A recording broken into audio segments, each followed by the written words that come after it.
Mr. President, I want to speak to the Senate about the Ukraine and also about Syria. These are two parts of the world that are of particular critical importance to the United States foreign policy today because what they portend for the future.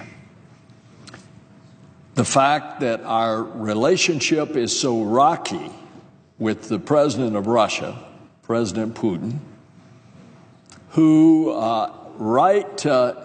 just a few days after the Olympics suddenly shows his true colors when he invades Crimea, a part of Ukraine, despite all of the agreements when the Soviet Union broke up in the late 80s, early 90s, the agreements that in exchange for moving all of the nuclear weapons out of Ukraine back into Russia, that Russia would forever recognize and respect the sovereignty of Ukraine.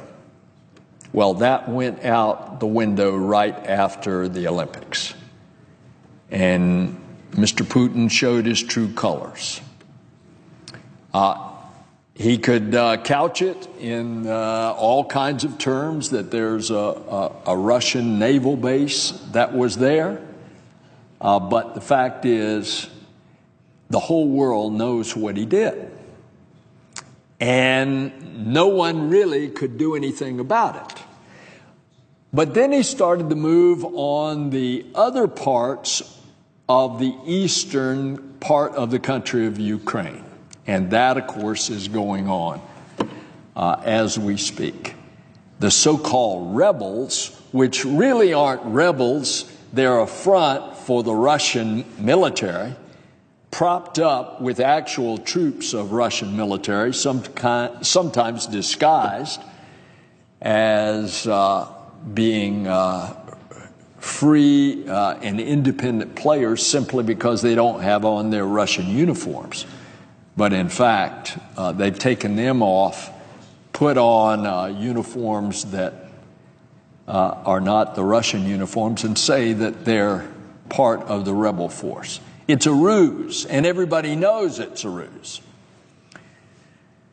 I went last August to Ukraine, spoke with almost all of the top-level members of the government, and ask what they need.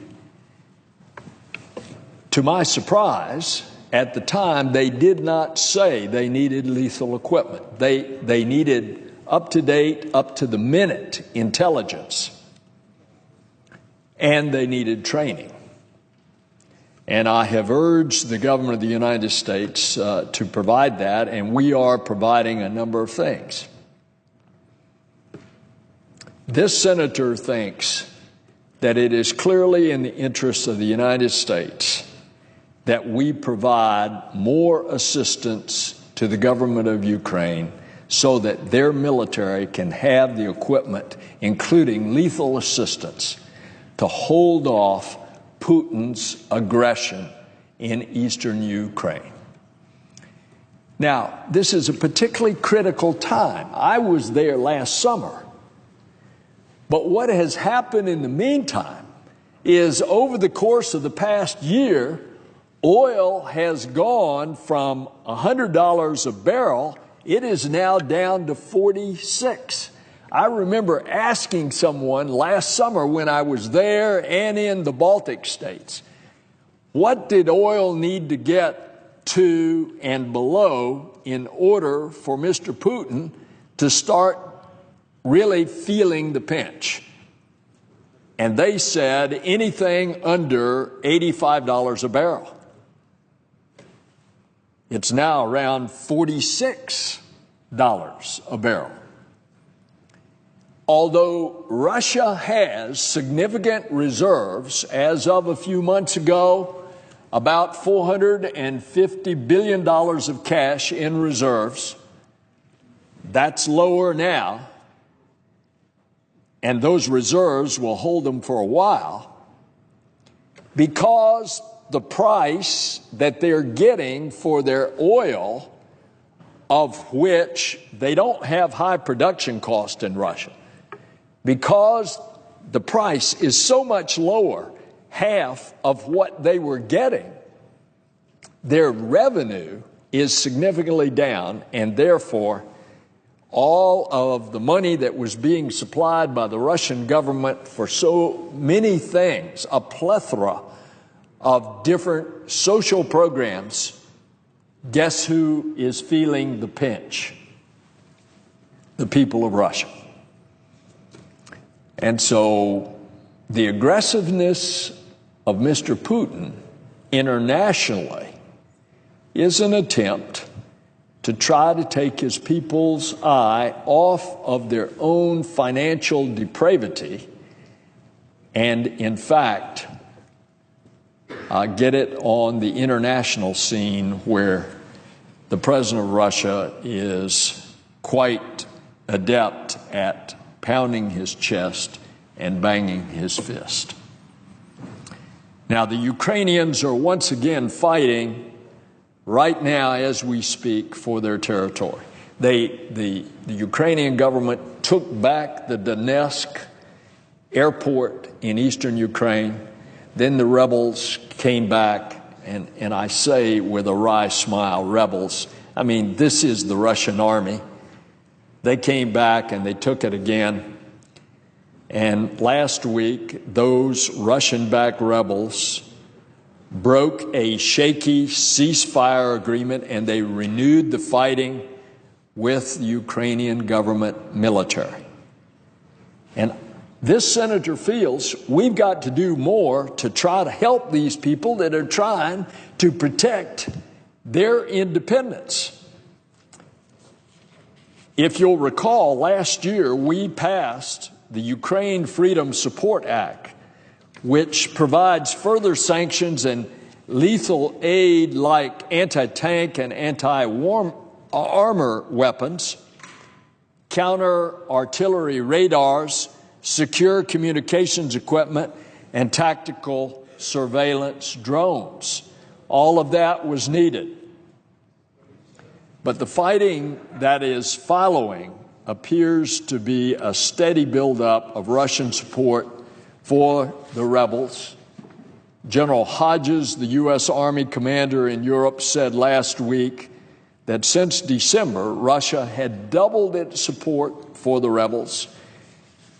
And General Breedlove, our supreme allied commander in Europe, NATO's supreme commander, said that Russian electronic warfare and defense systems have been detected in the conflict areas. And so let's don't fool ourselves.